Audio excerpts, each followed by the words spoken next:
Life often pressures us to look strong, have it all together, and pretend we are fine, even when we are falling apart inside. But God never asked us to fake strength. In fact, He invites us to bring our weaknesses to Him so that His grace can transform us. I dare to say, boast about your weaknesses.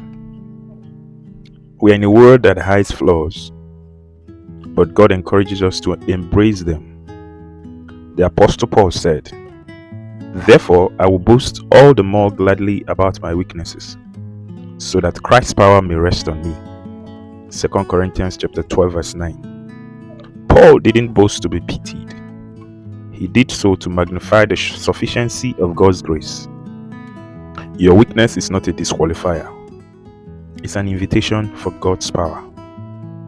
God built you with limits. We were never meant to be everything.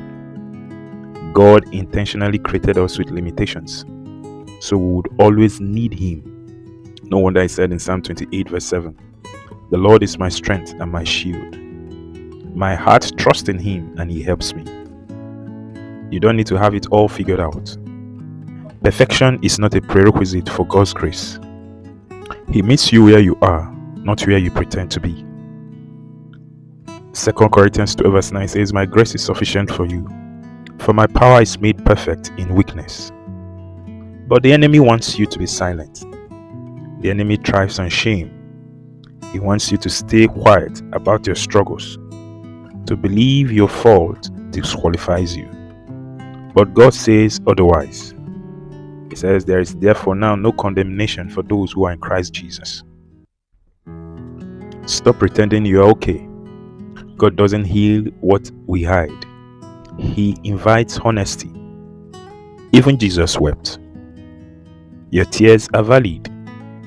The Lord is close to those who are brokenhearted and save those who are crushed in spirit. Psalm 34 verse 18. Tears are not weaknesses. Tears are proof you're human and you care. You show you feel deeply, and God honors that.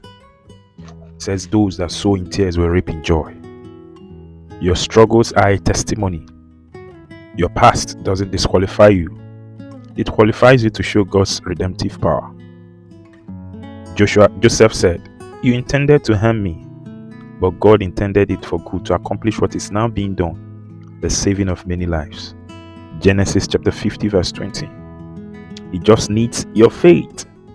God doesn't require perfection. He requires faith, even if it's as small as a mustard seed. He said, "Without faith, it is impossible to please God." Hebrews 11 verse 6. Trust Him when the road is rough. Even when you can't see the way, He's already ahead of you. Trust in the Lord with all your heart and lean not on your own understanding. His strength shines in weakness. When you reach the end of yourself, you find the beginning of God's power. It says the joy of the Lord is your strength. Remember, you can't fake it in God's presence. Just like Adam, we often try to hide from God when we fail. But God calls out with love. He called in Genesis 3 verse 9, "Where are you?" He's also asking you, "Where are you?" Not because He doesn't know, but because He wants you to stop hiding and come close. God's grace is not a backup plan. It's the main plan. Your weaknesses aren't the end of the story. They are the place God begins to work. Let Him. His grace will carry, restore, and strengthen you, not in spite of your weaknesses, but through it. May God bless you as you surrender your weaknesses to Him, so that He will make His strength perfect in your weaknesses. God bless you and have a lovely day.